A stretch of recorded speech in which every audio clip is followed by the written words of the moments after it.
All right. Check, check.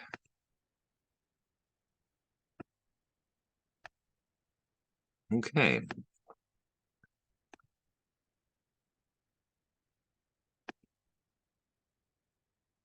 Hi, everyone. Can everyone hear me okay?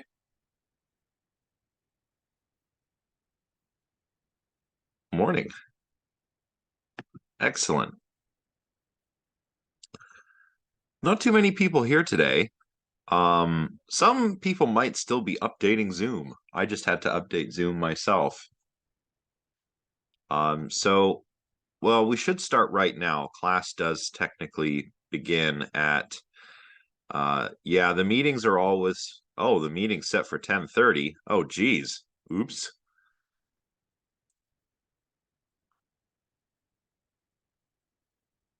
Ooh, I better go fix that. I must have just not been thinking when I set the meeting up. Oh, I guess I can't edit it while it's in progress.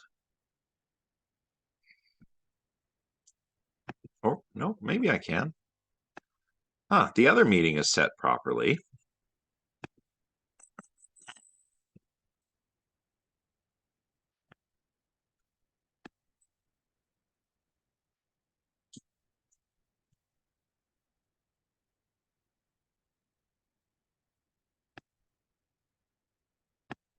All right. Well, thank you for those who joined just in case.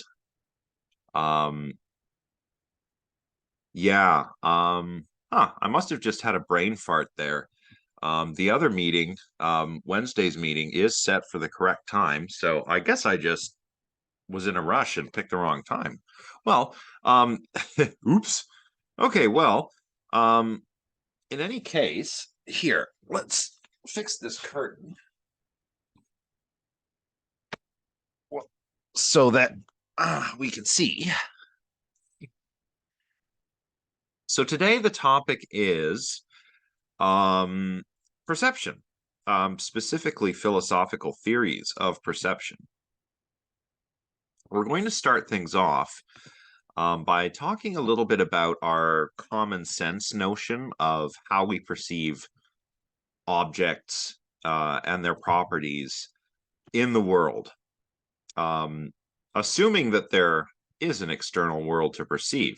Actually, we'll see in the course of today's class that um, our common sense notions of perception, um, our common sense notions of how perception works, contains some basic yet some basic assumptions that we tend to take for granted, right?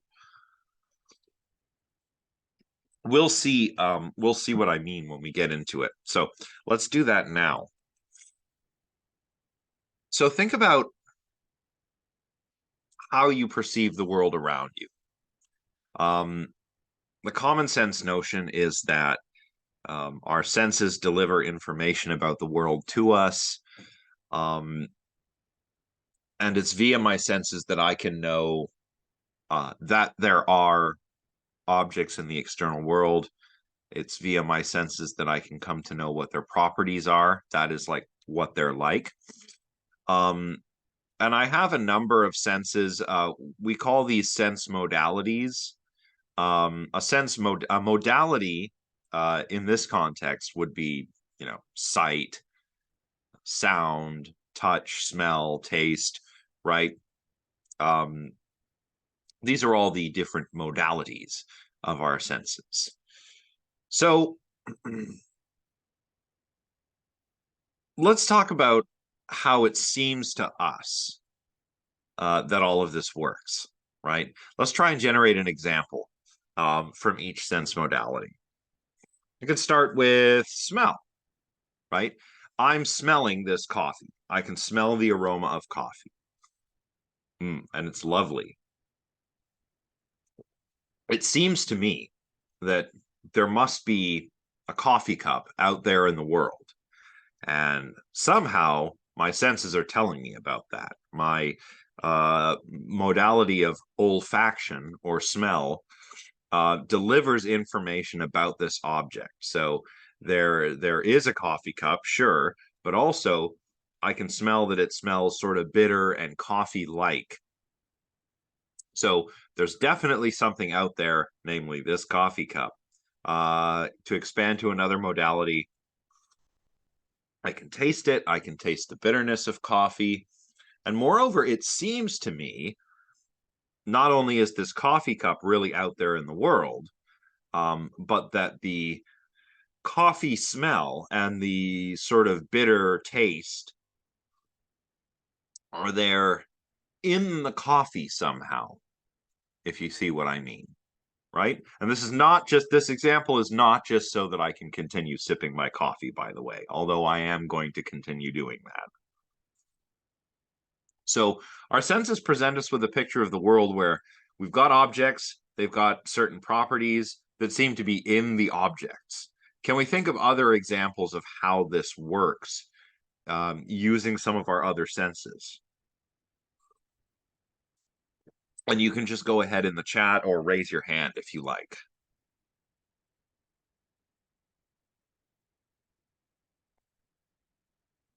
Let's try an easy one. I mean, why don't we try and do sight, since sight is, I mean, where sight is arguably our dominant sense. So let's say I see something. How does that work?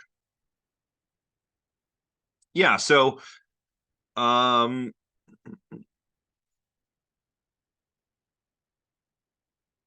yeah, here's some good examples. So there's a squirrel. So Jill sees a squirrel. So the squirrel is out there. The blackness is part of the squirrel, right? Is there really snow outside? Oh, geez. Not outside my window, thank goodness. But yeah, you see the snow outside. The snow itself is bright and white. Um, yeah, that's right. It does work. The sight does work all via light waves. So Kaylin, Becky, you're correct about that. Courtney's example also involves lights. So say you're driving and you see a set of headlights on the road, you can safely assume that there is some other car perhaps heading towards you or driving in front of you. The lights are on the car. The pencil example is interesting. That involves touch, right? There's something, uh, yeah, there's a pencil out there. Maybe the pencil feels rigid and uh, kind of like not quite cylindrical, but you know, it feels like a pencil, and those properties are in the pencil, right? So those are all good examples. There are a lot of assumptions to looking at perception this way, right? I mean, one thing that I hope was very clear when we were going through some of those examples was that we seem to take for granted that those objects are out there in the first place, right? So there are physical objects out there in the world, and these are both mind independent and publicly accessible. So what does that mean? Well, mind independent means that these things continue to exist, even if there's no one around to perceive them. This is what it means to say in philosophy that something is real, that it's mind independent. It exists regardless of whether there's a mind around to perceive it. So I could leave the room, and this coffee cup would continue to exist. It wouldn't pop out of existence just because there's no one to see it or smell it or taste it. So that's mind independence. Well, that's a good question, Robin. We'll get to that. It's a bit like that silly riddle, right? If a tree falls in the forest and no one's around to hear it, does it make a sound, right? Well, a realist is going to say, yes, it does absolutely make a sound. It's just that no one's around to hear it. At least that's probably what a direct realist would say. So, yeah, how do we know? Well, we can come back. One of the ways we can know is that reality is regular, right? So if I leave the room and come back, the coffee cup is going to be there in the same place that I left it and not somewhere else, or it's not going to have popped out of existence, right? Well, um, maybe she might still be a realist, Connor. There's another way to, it's a silly riddle, but maybe what she meant is that there's no, if sound is hello, if sound is the perception of oscillating air molecules, then you do need a mind for that. So the air molecules still vibrate if the tree falls and makes a sound. Um, but unless there's some creature around to perceive the motion of the air molecules as sound, there's no sound. That might be what your philosophy teacher means. Um, Here's my other cat, by the way. So another thing that's important is that um, these are publicly accessible objects. The properties of the objects are also publicly accessible, right? Um, think about it. If there is, I don't know, a tree falling in the forest, anyone around has access to that information, if you want to call it information, right? Anyone standing within hearing distance might hear that crash as the tree falls over. Um, Anyone driving on the highway, maybe the person behind you, can also see the headlights from that oncoming vehicle, right? Um, or my philosophy book over there. Um, Anybody in my living room could just look at it. No big deal. And we can all see what the object is like. And finally, and I already hinted at this, the qualities that we do sense. So, for example, the bitterness of coffee is in the coffee, right? The redness of an apple, the sweetness of an apple. These qualities are somehow in the objects. I mean, think about it. If you have a bite of an apple or some other food, I had spaghetti last night, and I thought it was pretty yummy. So I would say this spaghetti is really good, right? Not to toot my spaghetti recipe horn or anything, but when you think about it, you take a bite of an apple and you say, the apple tastes really good, like the taste comes from the apple itself, right? Um, this is our common sense notion of perception. Now, um, uh, not all of you. I'm not trying to imply that all of you think of perception this way, but arguably a lot of people do. Um, I whether you do or you don't, though, um, there might be some unjustified assumptions here. Um, would that not differ? Sorry, uh, Sirac, I hope I'm saying that right. What exactly would differ depending on the people? What do you mean by your question there? Oh, you mean like the subjectivity of yeah, they might not like it. That's true. Um, and this is an interesting problem, right? Um, does the if somebody loves spaghetti and someone else really can't stand the taste of it or perhaps the texture, is that because one of them likes the taste and the other doesn't? So the spaghetti tastes the same and it's just that one person likes it and the other doesn't? Or does it taste delicious to one person and disgusting to the other person, right? Um, that is an interesting question, and I'm not exactly sure how to answer it. It reminds me of Daniel Dennett's thought experiment about the experienced beer drinker. So the experienced beer drinker, the thought experiment goes, says that beer is an acquired taste. So when he first tried beer, he didn't like it, but now he likes it. So Dennett asks, which taste does he now like? Is it the case that the beer always tasted the same and he didn't like it before, but now he does? Or has the taste changed? Right? And this is designed to sort of get at the problems with our notions of qualia.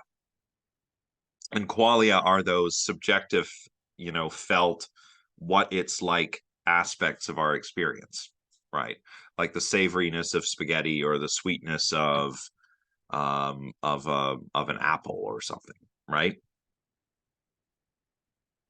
Yeah, good example, Millen, with color blindness. That's exactly right. That's where we're going to end up somewhere, because when we stop to think about it, there are a lot of like what abouts, like what if somebody doesn't like spaghetti? What if somebody is colorblind?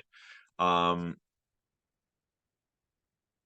well, naive realism, Tiana, is just what we call this sort of common sense notion of perception. Um, we call it naive. Well, I'll explain. It's all here on the next slide. So I already explained this. Realism means mind independent. So if you're a realist of one sort or another when it comes to perception, that means you believe that there are objects and they exist independently of any mind who could perceive it or who does perceive the object, right? It's just naive realism in that it's a simple common sense view.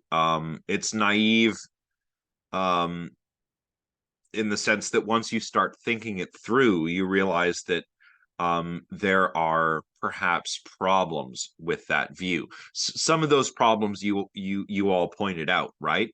Like the colorblind example. The colorblindness example was a really good example. So, say I see a red apple, and I go, "That apple is red," as if redness is part of the apple. Okay, fine. But then maybe somebody who's colorblind says, "Wait a minute, I don't see the redness." So the redness can't be in the apple, right? That's why naive realism is naive, so to speak. Once you start thinking about it, then you start to realize that, oh, well, does it really work this way? Could it really work this way? Right? Now, naive realism is a type of direct realism. On direct realism, we directly perceive physical objects and their properties. So I see this coffee cup and I'm seeing the coffee cup itself directly somehow. Um, but there are reasons to reject this view. So okay, so naive realism is a sort of direct realism. By the way, Crumley actually treats these terms, naive realism and direct realism, as slightly different. Not everyone does this, right? Some philosophers say that naive realism and direct realism are the same thing. Crumley makes a very subtle distinction. Naive realism is that simple, unquestioned common sense view um, of perception, where there's a mind independent reality. Sure, all the objects in the world and their properties are publicly accessible. The properties or qualities we perceive are in the objects themselves, and we have direct access to all of this via our senses. Okay, fine. Direct realism, in the way that Crumley uses the term, differs from naive realism in that it allows that science might present pictures of reality that are at odds with our naive experience. Um, However, we still have direct access, perceptually speaking, to the world. So an example there might be like something like let's take solidity, right? Um, I could say the property of solidity or hardness is in this coffee table, right? But a physicist might come along and say, hey, that coffee table, it's actually just empty space. Most of it is empty space. It's the electrical charge. So it's like the electrical forces um, that really keep objects from penetrating the table that make it solid. So it seems like it's solid all the way through, but actually on an atomic level, the table is mostly empty space.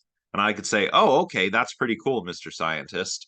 Um, Nonetheless, I still perceive the table directly, right? So um, there are some reasons to doubt not just naive realism, but also direct realism on the whole. For example, once we stop and think about it, perception starts to seem less direct than it seems at first. And some of you, I think, gestured at why this is. So let's go back to sight. So if I'm seeing something, and I'll just open the, whoops, I'll just open the chat. So if I'm seeing something, how does that work? One of you already, mentioned it.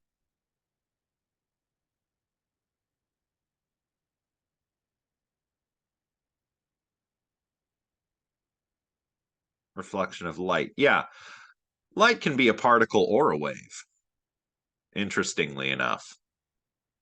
Yeah, Nick, that's right. Yeah. Yeah. Yeah.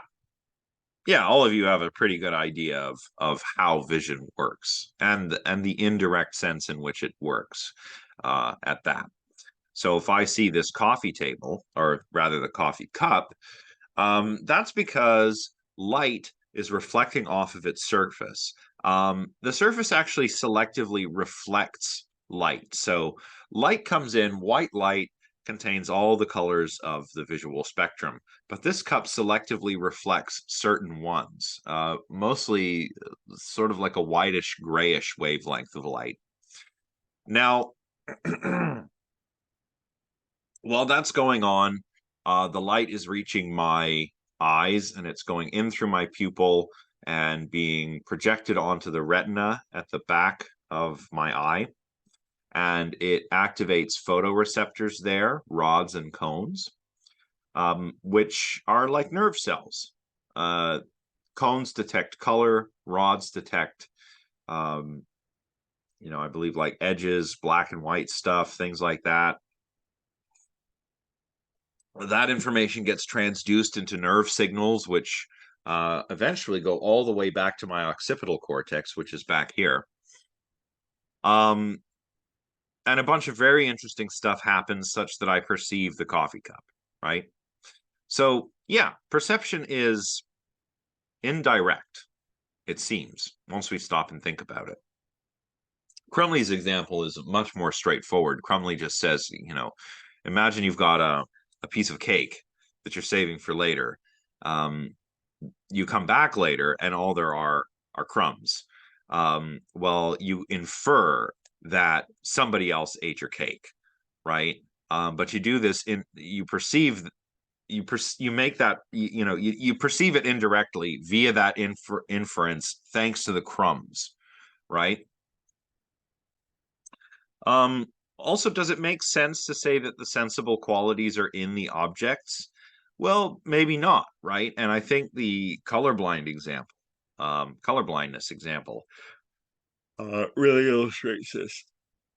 So, yeah, I might say, oh, the apple is red. And somebody who perhaps can't perceive that color would say, what are you talking about? It can't be in the apple. It must be somewhere else, maybe in the mind of the perceiver, right? Now, why is this important? Right? You're kind of wondering, like, well, who cares if I if who cares where the redness of an apple is, or who cares whether or not it even makes sense to ask a question like that? Well, it has epistemological consequences, right? If you're a philosopher and you're interested in when we're justified in saying that we know things, well, if direct realism is true, then our perceptual knowledge is well justified, right? So I see a red apple and I'm justified in my perceptual belief that there's a red apple before me, because I'm seeing the redness of the apple, which is really out there in the object. Um, so if direct realism is not true, then what about my perceptual beliefs, right? Are they still well justified? Maybe, maybe not.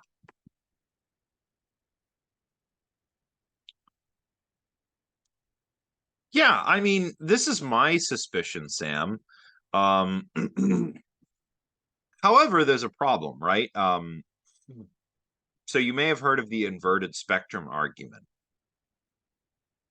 where the spectrum of visual light is, say there's somebody out there, say we all perceive, um, roughly the same, such that um, red apples look the same to mostly everybody. But maybe there's some people out there who have inverted visual spectrums, so that their red looks like my green, and my green looks like their red. Yeah, I'll explain blindsight in a moment. Um, so, on the inverted spectrum argument, both of us would see an apple. It would look like my red to me, but to you, it would look like your green. However, if you think about it, there wouldn't really be any way to tell that we each have different inner experiences of the color red, because we would both use the word red to refer consistently to different inner experiences. So my red refers to what red looks like for me, but when you use red, it always refers to what looks like green. What like red things would look green to you, but we we'd use the term in such a way that we couldn't tell the difference in our inner experiences. So that's the inverted spectrum argument. Blind sight, Courtney.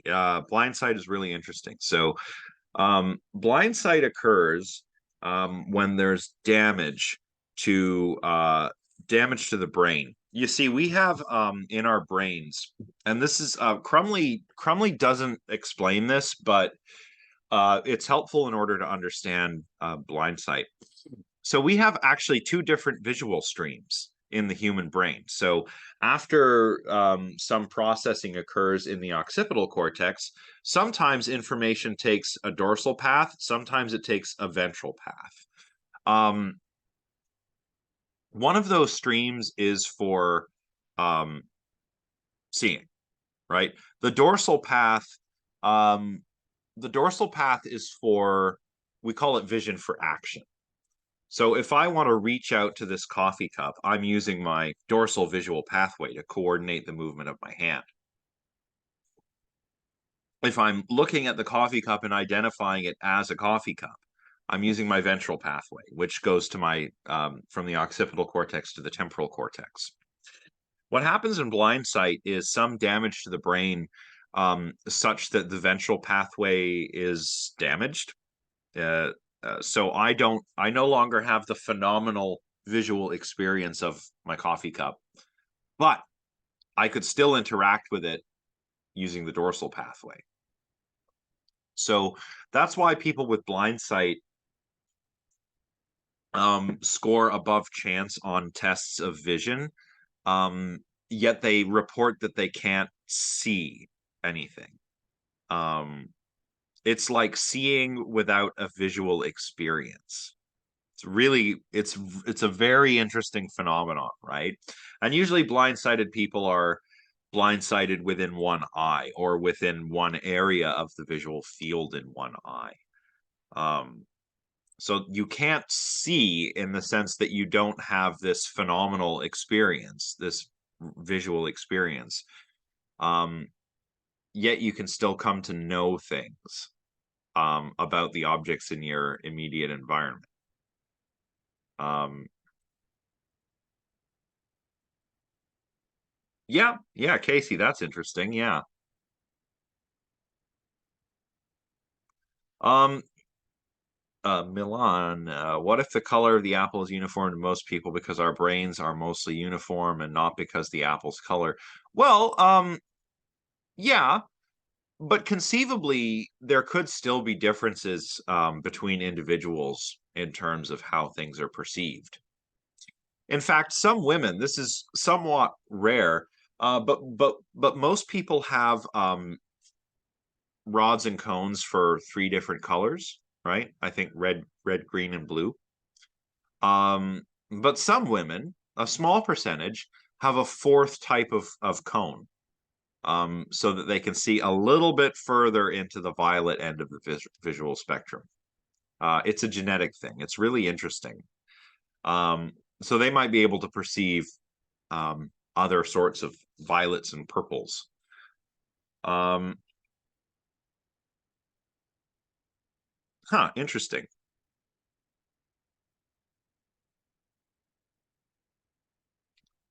Yeah, Courtney, that's right. One interesting experiment on blind sight had the participants blindsided eyes in that part of the visual field where they had blind sight. They were presented with faces.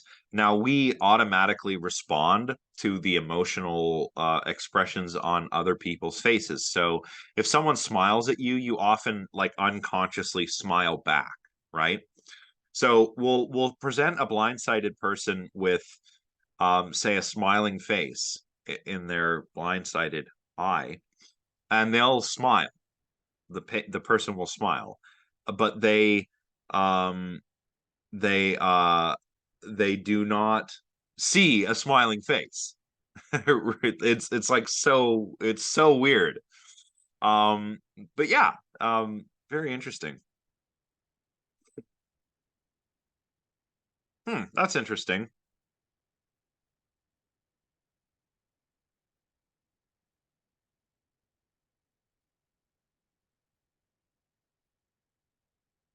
All right, so I don't want to run out of time.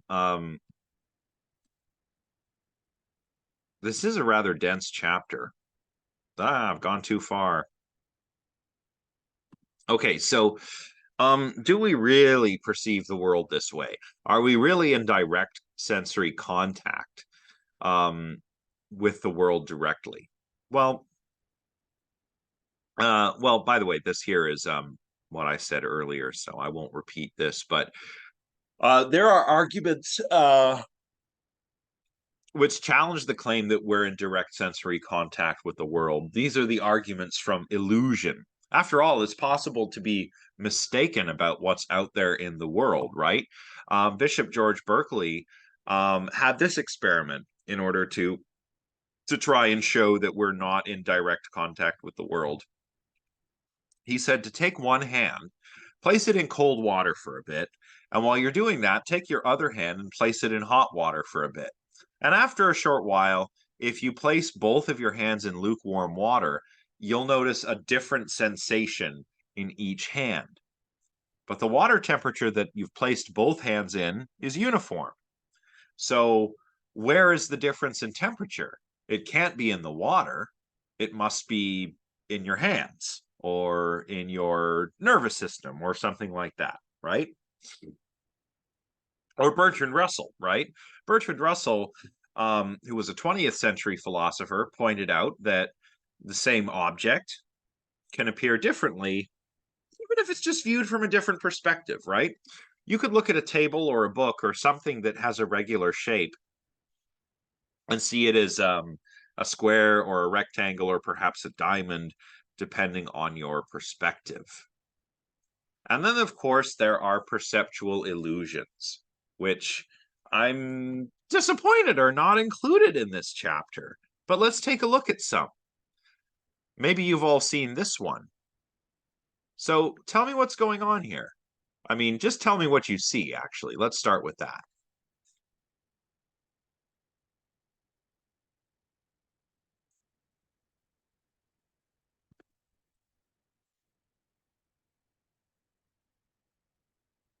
Yep, Connor, there's two lines, and Jill says the bottom line appears longer. Yeah.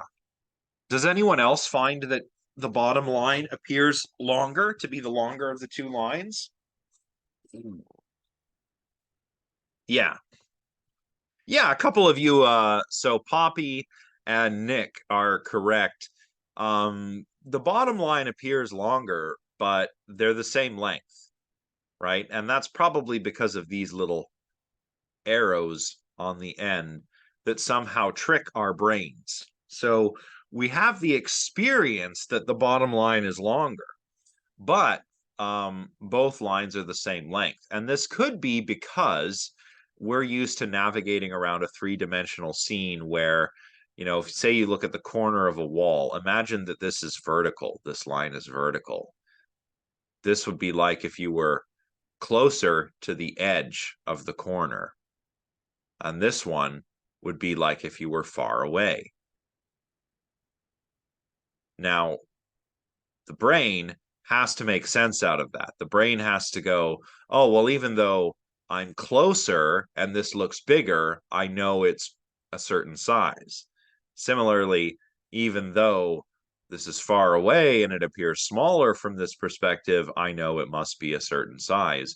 So you can see examples of this where you kind of get these Mueller-Lyer lines painted into scenes that demonstrate how it's supposed to work. But anyway, even though you know that the lines are the same length, it's very difficult to talk your brain out of perceiving it that way, right? So if you know that the lines are the same length, you don't just automatically start perceiving them as the same length. The bottom line still looks a little longer. Yeah, like the dress, exactly. I was hoping somebody would bring the dress up again, but remember the dress was actually blue and black, but a sizable number of people perceived it as white and gold. Um, and I know the dress is blue and black, but every time I look at a picture of it, it is black, it is white and gold. I cannot seem to change the way it appears to me. So that's a fun one. Let's look at another illusion. This is one of my favorites. This is the cafe wall illusion. So what do you see here with particular focus on these gray lines? What do we see?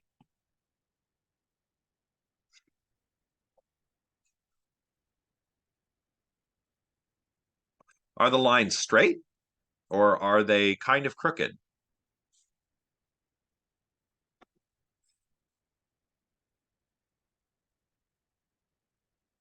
Yeah, that's right.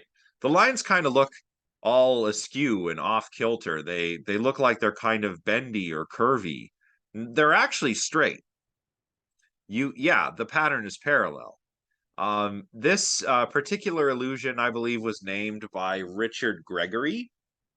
Yeah, they do appear to move a little bit if you scan the image in the right way. You're right.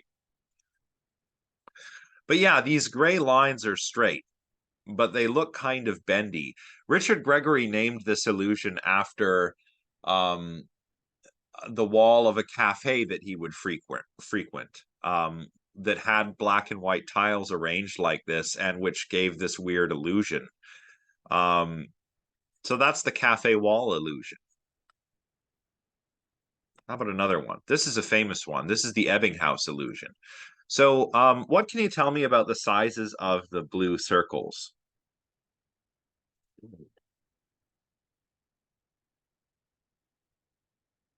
Are they the same size or are they different sizes?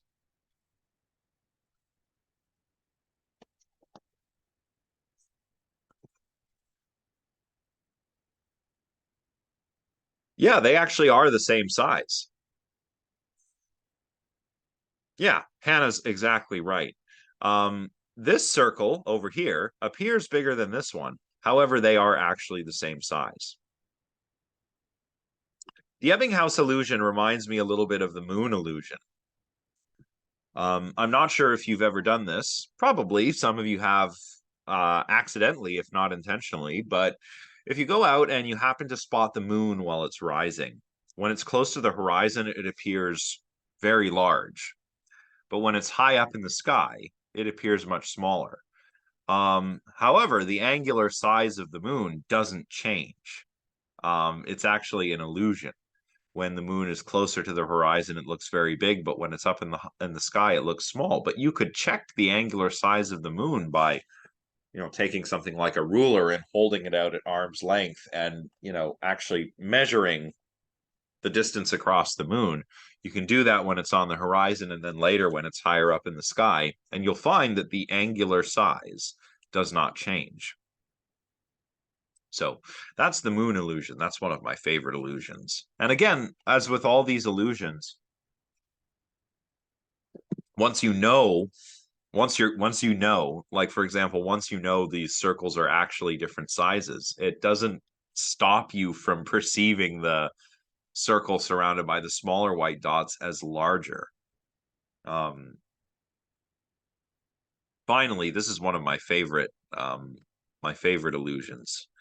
This is called the neon color spreading illusion. So, does anybody see a sort of neon blue circle in the middle of these 4 black circles? Yeah. But of course, there is no blue circle. These lines right here are blue, but there's no blue circle there. Yeah, this is why this is one of my favorite ones. It's as if the brain is, as if, mind you, is filling it in. Yeah, your mind is putting this blue circle there, that it's inferring that this blue circle exists because of these blue lines right here. Very neat stuff. So that's neon color spreading. And yeah, this is a really cool illusion. So what all of these are supposed to illustrate is that, well, look, if we're perceiving the world as it really is, well, how can this happen, right? How can we look at this and see the bottom line as longer and the top one is shorter? Both lines are the same length. If we're directly perceiving the world, this kind of thing shouldn't happen, right? We should see these lines as straight and not wavy.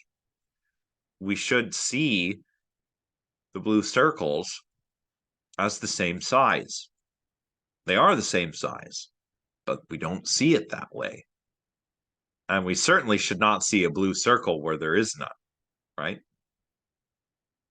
So that's what those examples are meant to illustrate. And perceptual illusions are fun, right?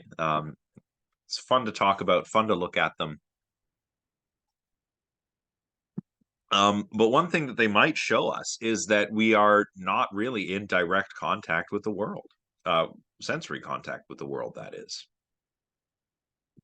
So what's an alternative? Well, one alternative might be indirect realism.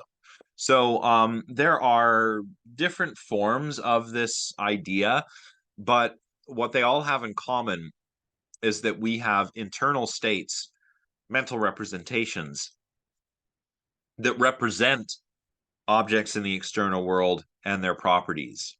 So here we don't directly perceive objects in the world.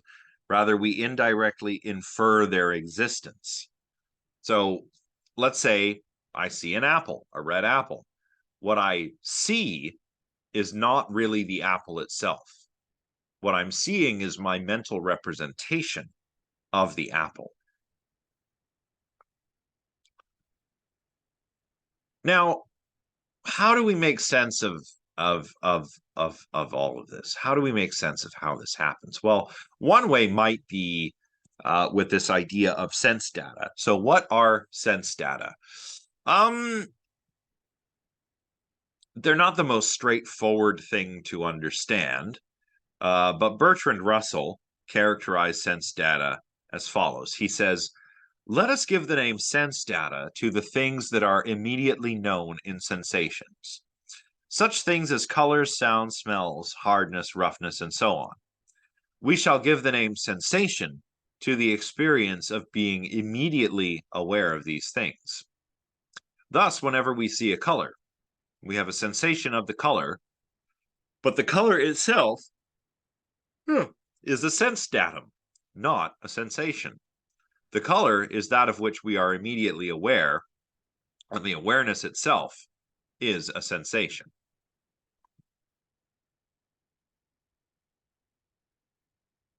Yeah, Casey, that's a good idea. Incidentally, that phenomenon is called pareidolia. So that's when we see patterns in noise, when we see things that aren't there, right? So you're watching a cloud and you see all kinds of shapes appear in the sky, and you understand that they're not really there, but the cloud looks similar enough to those objects that you see those objects in the clouds, right? So that's pareidolia. Another famous example would be that face on Mars. Have you guys ever seen that image? An image that purportedly shows something that looks like a face on the planet Mars. Well, that's pareidolia. Yeah, Jesus toast. I don't want to be facetious, but yeah, some people claim that they see religious figures in food. Jesus Christ and of course Mary are ones that get seen in food a lot. Before I was a philosophy maker, philosophy maker, before I was a philosophy major, I actually studied business for a bit, and I had the most horrible idea for a business for a product. Basically, it would be like one of those griddles, those sandwich griddles, but it would put Jesus on your toast for you so that you could have like Jesus toast every time. Um, I thought, it probably would have been like unethical.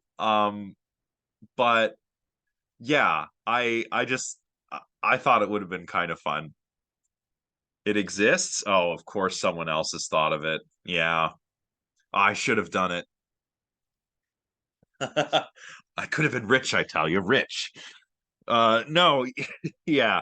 So, but yeah, those are all examples of pareidolia. So pareidolia is when we see um uh oh yeah, yeah, and you can make your sandwich with your team on the sandwich, yeah.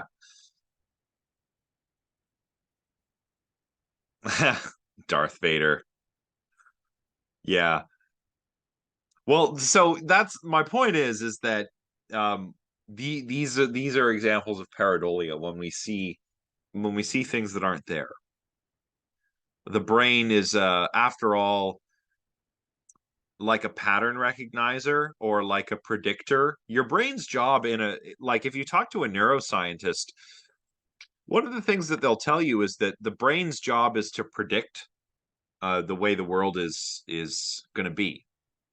So it's always making guesses about the way the world is and constantly updating its guesses or hypotheses based on the new information it receives. So the brain is really like a prediction machine of sorts. And sometimes it makes the wrong predictions. Um, so, sense data. Yeah, let's move on. So, this is an idea that you don't really see in philosophy all that often anymore because sense data are kind of difficult to define. Um, but you can break it down this way. The sense data coming from my coffee would be, just to go back a bit, um, they would be the things immediately known in sensation. So the smell of my coffee. Um, Importantly, get myself out of the way. In this case, the smell is the sense data. or the sense datum, not a sensation. My awareness of the smell is my sensation. So again, you don't really see these theories employed all that often anymore. But one thing that you still do see, the idea of sense data is not all that common anymore. Yeah, indirect realism is still fairly common, especially in psychology and neuroscience.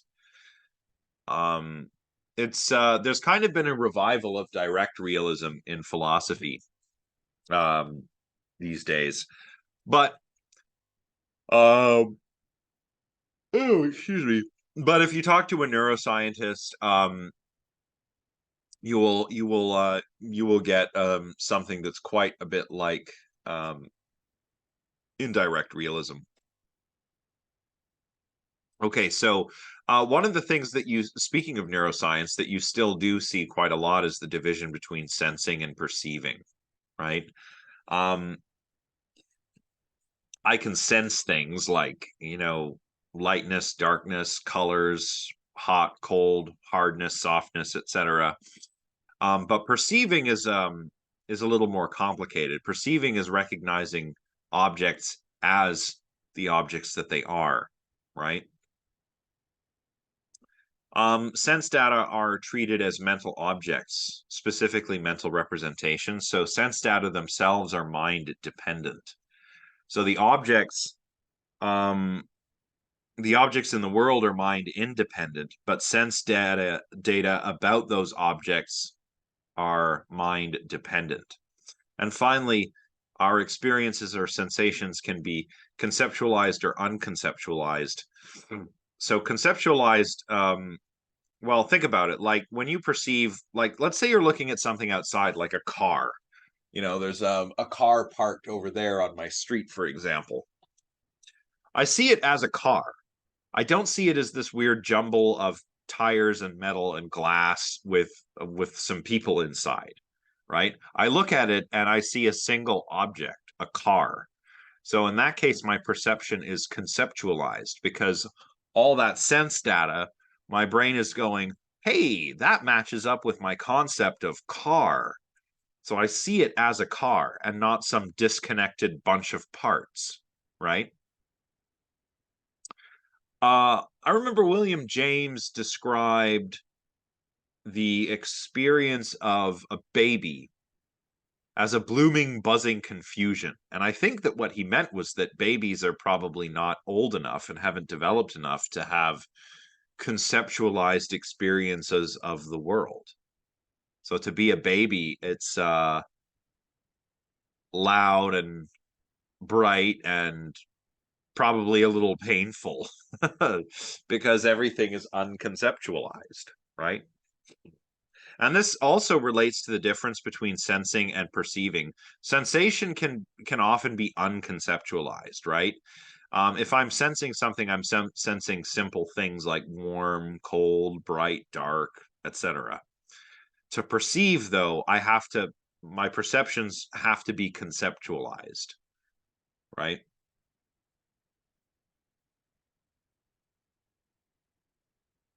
Like, um, I have my philosophy book over here. Let's get it. So, if I look at this philosophy book, the course text, you know, um, I'm sensing something that's sort of solid but flexible, smooth. It's got some greenish hues on the front. I'm perceiving it as a book, though. Question. If I hand you a water bottle, you identify it as a water bottle, but you give a water bottle, they may chew on it. Yeah, yeah, you're right. I would say that doesn't necessarily mean the dog isn't intelligent. If you were to give it a water bottle, it's the dog doesn't have a concept of the water bottle, right? So the dog's experiences of the water bottle, maybe the dog conceives of it, that is of it, conceptualizes it as a toy and not something you could drink out of. right? And you're right, that does not mean that dogs are not smart. But dogs do have a very different set of concepts than people do, certainly. What's Owen saying here? There was a cool concept talked about in cognitive science recently where some people who were blind before or after birth would use something called voice, which would allow these people to see. When interviewed, these people would be adamant that they could see when using the tech and could provide. Yeah, okay, yeah, exactly, yeah. And this, I mean, this also gets to neuroplasticity, right? Um, the brain is plastic. Neural connections can change. Um, but what do we mean when we say that we can see? Do they have a phenomenal experience that's kind of like vision, except for sound? Or are they just seeing in the sense that they know where everything is as if they could see, except they're doing it with hearing, right? Yeah, very interesting question. This is why philosophy is important, right? These are not just meaningless questions that we do for fun. There are actually real world cases where we might want to know what exactly is happening in terms of how different people are perceiving things, right? So, this philosophy book as a mental object, what does that even mean? Well, not well, I don't know about philosophers in general. I personally think that the term photographic memory is a bit of a misleading term. Um, there are certainly people with prodigious memories. We could say that their memories are prodigious in that they are amazing.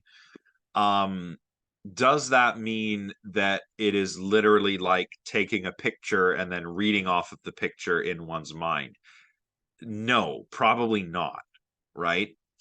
So I would say that people can have prodigious memories, right? Like there are people that memorize pi out to, thousands of decimal places. Um, right? In ancient Greece, there were people who had committed the works of Homer to memory, right? Um, but is does that work like a photograph? Not literally, right? Although there are people with phenomenally good memories. Um, so the philosophy book as a mental object, right? What does that mean? So I'm looking at this. I'm sensing something. It's smooth. It's book shaped. It's got this green sort of cover. Oh, it's my philosophy book, of course.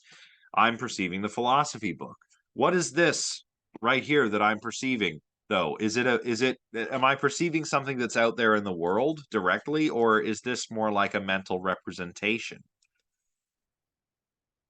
I think it's more like a mental representation. It's like the painting, the treachery of images, right? This is not a painting of a pipe that says this is not a pipe. Well, yeah, it's not a pipe. It's a representation of a pipe. This thing that I'm seeing here, this experience that I'm having, is not a book. It's a representation of a book. And clearly, my experience must be conceptualized for me to recognize it as not just a book, but for me to recognize it as my philosophy book, right?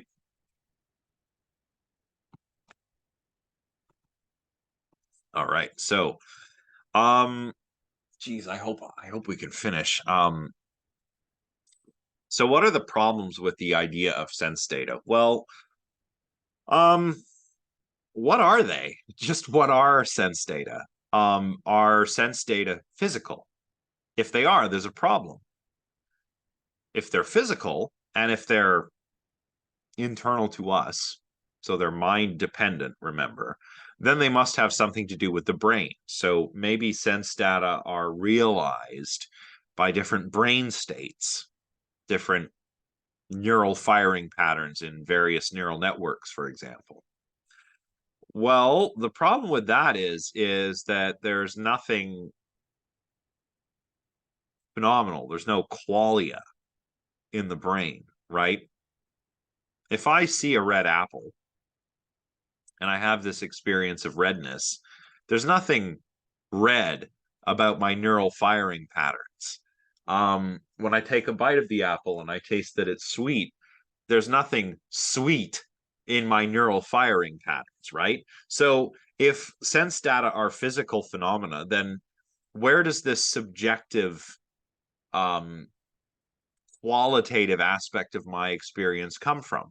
Um, this is related actually to something that David Chalmers calls the hard problem of consciousness. How do we explain um, subjective phenomenal experience using objective methods like the methods of science? We seem to be at an impasse, Chalmers says. The alternative is that sense data are non-physical, but the problems are even greater there. How can something non-physical have, tastes and colors, right? This is why you don't see this concept employed a lot in philosophy these days. So maybe an alternative to Russell's indirect realism is some kind of representative realism.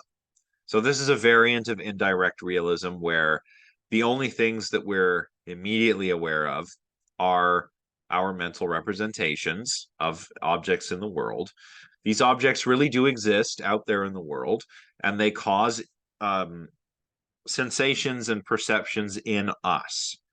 So sometimes we also call this the causal representative theory. And this comes principally from John Locke, who was a 17th century philosopher. He was one of the British empiricists, which means that he would have argued that knowledge comes from the senses. He wrote the essay concerning human understanding. And in that essay, he wrote the following. Oh, excuse me. Whatsoever the mind perceives in itself or is the immediate object of perception, thought, or understanding, I call idea. And the power to produce any idea in our mind, I call quality of the subject wherein the power is. So, the immediate objects of perception for Locke are ideas. So, this doesn't mean what idea means in the everyday sense, like, oh, I have an idea, right? That's not what this means. This is actually a lot closer to Plato's use of the term idea. Idea, the way Plato used it, comes from eidos, that which is seen, right? So, seen by the mind. So, an idea, like my visual experience of this coffee cup, is an idea for Locke, right? And the immediate objects of my perception are just ideas, not the objects in the world, the ideas that they cause in us. And quality, of course, is the ability or power or of these objects to cause ideas in our minds. And there are also two kinds of qualities that we need to worry about here. There are ideas of primary qualities and ideas of secondary qualities. Locke was not the first person to make this distinction, but he's pretty famous for employing this distinction, and it's very important to follow his argument. So he continues. The ideas of primary qualities of bodies are resemblances of them, and their patterns really do really exist in the bodies themselves. But the ideas produced in us by these secondary qualities have no resemblance of them at all. So primary qualities, Locke says, are actually in the objects themselves, and our sensations of those qualities resemble those properties of the object. Secondary qualities produce ideas in us, but they are not in the objects themselves. So, primary qualities would include things like solidity, extension, so that is taking up space, figure, that is shape, motion and rest, quantity or number, right? These are things that are out there in the world, the kinds of things that we can study with the sciences, right? If I have a solid object in front of me, that primary quality will cause the idea of solidity in me. I will have the experiences of, you know, not being able to push my hand through the coffee table. And that's because that quality is actually in that object. It actually is solid. But secondary qualities are things like color, sounds, and tastes, and so forth. The sorts of things that we sense with the five senses. These don't exist in the object. Rather, the objects cause these to exist in us. So our ideas of secondary qualities do not resemble the objects themselves. Think of the apple once again. I taste it, it tastes sweet. Now, there's no sweetness in the apple, Locke would say. Rather, the apple has this quality such that it can cause the idea of sweetness in us. But the apple is not itself sweet, which is at odds again with our naive view of the world. Like if I'm eating some food, I say, oh, the food is sweet or bitter or whatever, right? But Locke would say, well, no, that idea exists only in your mind. It's just that the food has the power to cause that idea, namely your sensation of sweetness or bitterness or whatever, right?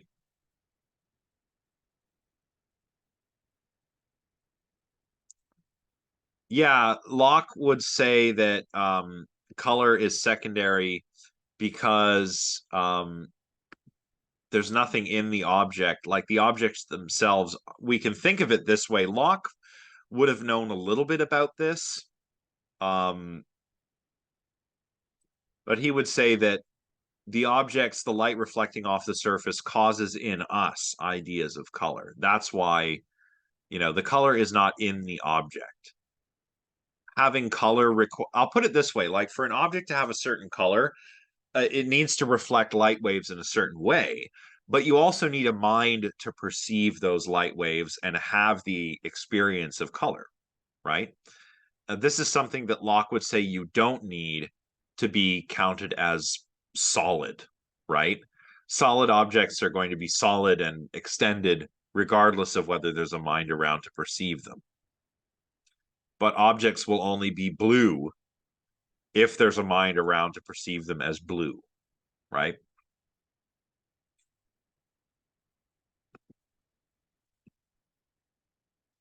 So, last little bit from his essay concerning human understanding that we'll quote here. It is evident that the mind, secondary qualities, they're very subjective in the sense that we need a perceiving subject in order to have ideas of secondary qualities. Going back to the example of the tree, which is really kind of a silly example that nobody really takes seriously, but yeah, the sound that the tree makes is for Locke a secondary quality. So if a tree falls in the woods and there's no one around to hear it, sure, it causes the molecules in the air to oscillate back and forth. So that's a primary quality, motion and rest, right? The air molecules are moving back and forth. So that exists, Locke would say. But unless there's someone around to hear a sound, there's no sound, right? So maybe it'll become a little clearer here. Locke says, it is evident that the mind knows not things immediately, directly, but only by the intervention of the ideas it has of them. Our knowledge, therefore, is real only so far as there is conformity between our ideas and the reality of things. But what shall be here the criterion? How shall the mind, when it perceives nothing but its own ideas, know they agree with the things themselves? This is what we're going to try and tackle next time. But you can see from this quote that Locke is a representative realist. And we can see that his view is also causal, so causal representational theory. Um, Objects in the world really do exist, and they have primary qualities, which can cause ideas of primary qualities in us. And those ideas really do resemble the qualities in the object. But secondary qualities exist only within the mind. Um, our ideas of secondary qualities do not resemble the object itself. And that's Locke's representative realism. Now, we still have about 10 minutes. Next time, we will talk about some of the problems with representative realism. We'll see if we can address some of those problems, and then we'll turn toward phenomenalism, which is also sometimes known as idealism. Um, in order to finish things off today, does anyone have any questions? Or how about I put some feelers out there and ask, who's a direct realist and who's maybe more of an indirect realist? I'll start. I think of myself as somewhat of an indirect realist. I think that there is an external world out there that we can know about, but we know it indirectly. But is anyone still convinced of the sort of common sense view of perception? Nick says he's indirect. Okay, fair enough. Oh, about the test? Yeah, I'm gonna try to have them graded and back to you sometime the week after this one.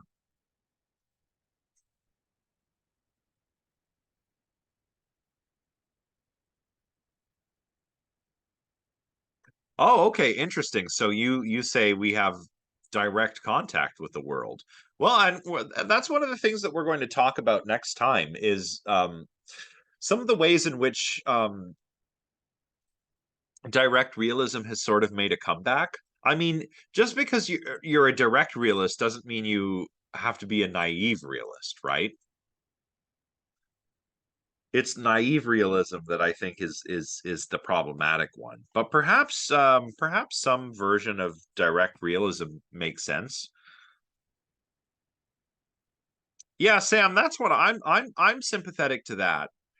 Um it just we know that perceiving things depends upon having a brain.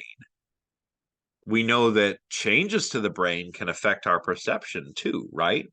Um for example, people under anesthesia don't perceive anything. Um we deliver pharmaceuticals to them which inhibits or deactivates their conscious experience somehow, right? Or certain intoxicating substances can alter our perception. I mean, this is why you should never drive a car after consuming alcohol or cannabis or something, right? Because it could mess with your perception as well as things like your reaction time. Um, yeah, what else? What else?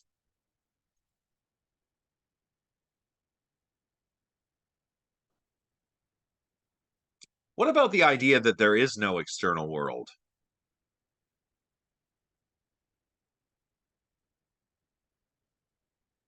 Oh, interesting, Daisy. That's an interesting take on it. So maybe there's room for almost like a hybrid theory here, perhaps.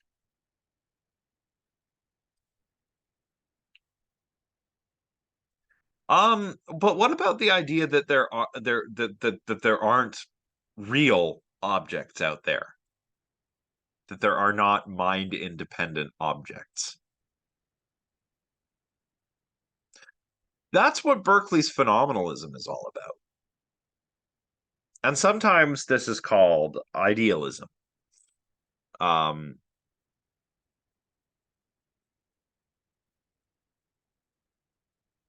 yeah, that's the problem. Well, the skeptical arguments will keep coming back, and it's not because we are trying to be facetious or whatever. It's like, well, Locke himself raises this question, right?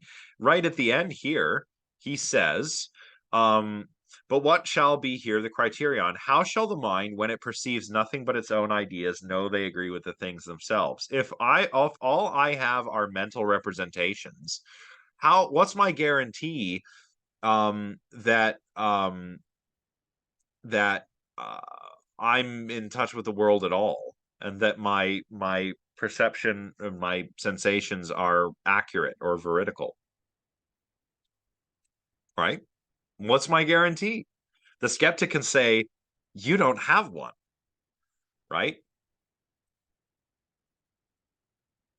That's kind of what the dream argument is meant to.